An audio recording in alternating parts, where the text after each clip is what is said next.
Sana magandang araw para matuto. Welcome back sa YouTube channel natin or sa Facebook kung sa Facebook mo ito pinapanood. Ako po si Architect Ed. Hindi ka ba nagtataka? Kasi kahit na konkreto yung bahay, yan, yung bahay mo. Let's say konkreto yan. Gawa sa semento. Pero inaanay pa rin. Nakakapasok pa rin yung anay. Bakit kaya? Pagkwentuhan natin. Check this out. Sana magandang araw para matuto. Welcome back sa YouTube channel natin or sa Facebook.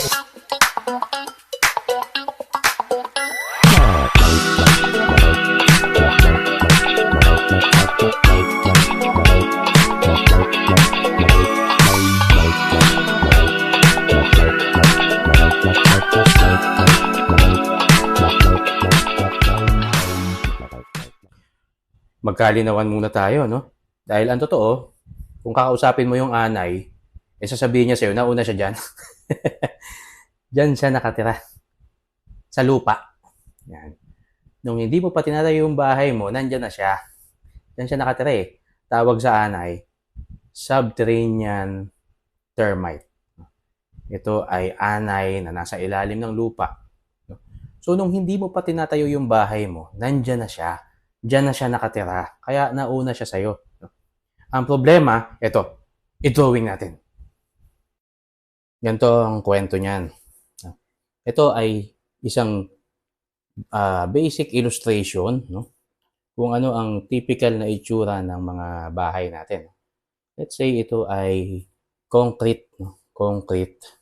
Ito ay concrete masonry unit. Let's say hollow blocks, tapos may plastering. Ito ay concrete na slab. Ito, bintana. Ayun, downspout. Ito yung bubong. Ito yung ceiling. Tapos, from downspout, merong catch basin sa labas. No? Ito yung cement na, o concrete pavement. No? Let's say, ito yung sementadong ground ninyo. Concrete yung foundation, reinforced concrete. May kahoy na component, yung pinto. No? Merong outlet, no? Yung mga convenience outlet mo.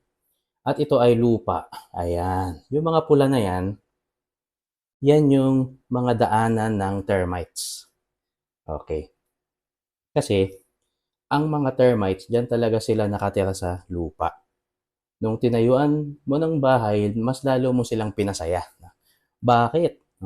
Kasi, mas naging convenient sa kanila ang mabuhay. Kasi, dahil nung nandyan ka na, naging mas maganda yung temperature. Dahil yung lupa, naging feeling nila mas naging protected sila. Bakit? Gustong-gusto nila yan. No? Yung tinakpan mo yung lupa. Tapos dahil nga merong mga tubig, no? Kapag ka umulan, nandiyan yung tubig, sisipsipin ng concrete mo. Yan. Yung concrete mo, mamasa-masa na yan. No? Sisipsipin ng lupa. No? Pupunta yung moisture dito sa ilalim. No? Tapos yung moisture na yon, gustong-gusto nila yung temperature nun. No? At yun ay napakagandang environment para sa mga anay. Gustong-gusto nila yon. Kaya anong gagawin nila? Diyan sila mag-i-stay sa paligid na yan. Diyan titira yung kanilang queen. At nasa ilalim yan, di mo sila nakikita. No? Di mo sila nakikita pero kukuha sila ng pagkain. Ano ba ang pagkain nila? Yung mamasa-masang kahoy. Yan. Gustong-gusto nila yan. No? So, halimbawa, andito yung pintuan mo. No? Kahoy yan. No? Siyempre, may moisture na rin yan. No? Lalo na kung hindi ka gumamit ng moisture barrier. No? Yung moisture nang galing dito sa concrete mo, siyempre, no, na sisip-sip ng kahoy yan. No? At yung amoy ng kahoy na basa, ay napakasarap niyan para sa mga anay. Kasi ang mga anay, di naman nakakita yan eh. No? Inaamoy lang nila yung pagkain. At yung pagkain nga nila, yung basang kahoy na yun. So yung kanilang mga soldier, yung tagakuha ng pagkain, para yung anay na yon ay mag-iipon ng pagkain, dadali nila sa kanilang colony, papakainin nila yung queen. Yan. So, kung i-zoom in natin tong portion na to, ito yung itsura niyan. Yan. Ito ay slab. Yung concrete na slab, merong mga very tiny na mga cracks. At yung mga cracks na yon, kasyang-kasya sila doon, no? Dahil yung katawan nila, pwede nilang i-squeeze. Gagawa sila dyan ng daanan, yung, ano bang tawag doon? Parang mud trail nila. No? So yung lupa, ginagawa nilang daanan, no? Sinusuksok nila doon sa mga crack. At yun yung magiging trail nila. No? Papunta doon sa kung ano yung naaamoy nilang mabango sa kanilang pagkain, yung kahoy na basa. So, tutulak sila dun sa ilalim ng tiles, no? At dun sa ilalim ng tiles, gagawa sila ng butas papunta sa mga conduit. No? Ano yung mga conduit? Yung mga tubo, yung mga piping para sa electrical, no? Na nakabaon sa wall, naka-embed sa wall. No? Tapos pagpasok nila doon, ayun, papasok na sila doon sa mga outlet. No? Makakalabas na sila dyan. No? Pagka nakalabas na sila dyan, dadaan sila doon sa mga siwang na yon, hindi mo sila makikita. No? Last thing you know, andun na sila sa mga sulok ng hamba. Kinakain na nila. Hindi kasi sila nagpapakita. Hindi sila nagpapakita. Ayaw nila ng vibration. Kaya kumikilos sila ng hindi mo alam. Subdued, secret, discreet ang kanilang distraction. At yan ang ginagawa ng mga anay. So ano ang magandang gawin para maiwasan yan? At mag-coexist na lang kayo ng anay pero hindi siya papasok sa bahay mo. Ang solusyon, no, ay kailangan merong barrier, no, o harangan mo sila. No? Yung space sa pagitan ng concrete na bahay mo at saka ng lupa, dapat may barrier, no, na hindi nila kayang puntahan. No? So itong kulay blue, kinuhitan ko na, no? Yung kulay blue na yan, yan. Yan yung pinakasapin o barrier. Yan. No? Yan. Moisture and termite barrier. So, kailangan yan, no? Para yung anay, hindi siya makapenetrate. No? Anong material ang pwede dyan? No? Siyempre, maganda yung hindi nila kayang ngat-ngatin. No? Hindi nila kayang ngat-ngatin ang metal. Pero, ang problema, kung metal yan, eh mabubulok. No? Pwede rin namang stainless yan. Imagine kung magkano yan pagka ginawa mong stainless. Ba? So, kung wala kang pambili ng stainless sheet para okuberan yung buong lalapagan ng bahay mo, ang magandang product dyan, eh yung mas murang product na madaling ilatag. Plastic. Pero maganda, yung plastic mo, hindi lang magiging moisture barrier.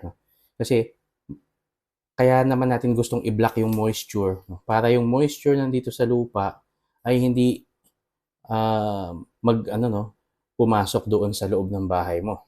In that way, mapoprotektahan yung interior ng bahay mo sa moisture na nagdudulot ng molds, no? Mabahong amoy, no? Mamasa-masang surface na gustong-gusto ng mga anay at kahit ng mga ipis, no?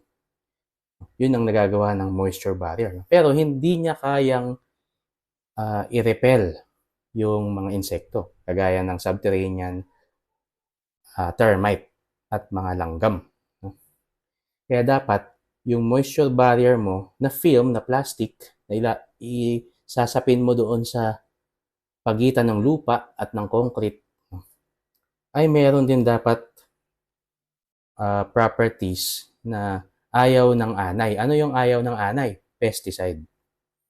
Dapat merong pesticide. Meron bang product na ganon? Meron. At dyan na nga papasok itong product na ito. Anong product ito? Ito yung Terminate Protego. Ito ay moisture barrier, no? Na polyethylene material na meron siyang mismong pesticide. Pero ang pesticide na ginamit dito, common pesticide na ginagamit sa agricultural products, kaya safe siya. Wala siyang amoy. Safe sa human, safe sa animals, no? Pero deadly sa mga insects, no? Lalo na sa termite. No? So ito yung isasapin mo ngayon, no? Sa lupa. Yan. Parang yung pinapakita ko dito ngayon sa picture. Ganyan. Isasapin mo to bago mo buhusan ng konkreto yung building pad o yung mismong bahay mo. Paano kung tapos na yung bahay mo? Pwede pa rin to. Pwede pa rin siyang gamitin. No? Pwede mo siyang isapin sa pader. Yan. Didikit mo lang siya, no? Kahit na anong mga available na construction adhesives o kaya glue, pwede to. No? Pwedeng gamitin. Kung ano mang adhesive or glue na products na pang construction na pwede sa plastic, pwede to. No? So, pagkatapos mong mailapat to sa wall, pwede mo nalagyan ng tiles o kaya pwede mo nang lagyan ng drywall. Yan. Or plastering. No? Pero mas maganda, kung ako ang gagawa, sasapinan ko na, pagkasapin ko nito, tatapalan ko na ng drywall. No? Let's say gypsum or fiber cement board or cladding. Ganun ang gagawin ko kung ako ang gagawa. Para mas makapit. No? So ito ay mabibili nyo sa akin dahil ako ay isang distributor nito, no, ng Terminate Protigo. Ang isang roll nito covers an area of 120 square meters. Yung isang roll nito. No? So, malaki yun, no? Hindi ito sample lang to. So, yung 120 square meters na roll nito ay nagkakahalaga ng 540 pesos per square meter. So, that's 64,800. Mahal ba yon? Oo, mahal yon.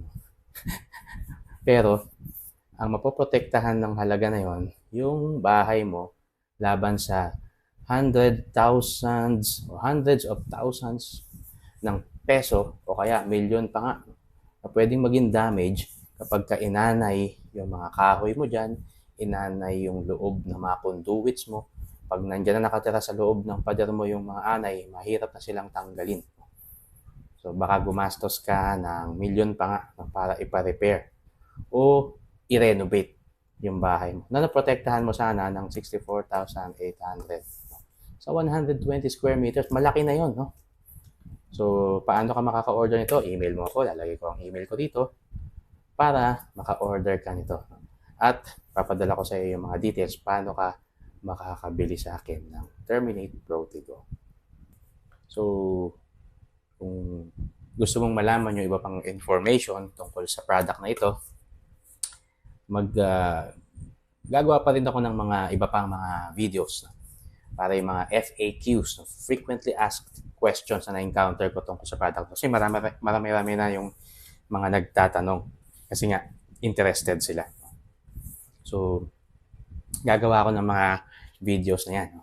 Pero, ito ba ay papalit? Sabi nila, papalit ba to dun sa yung karaniwang ina-apply na pesticide, no, ng mga nagpe-pest control, no?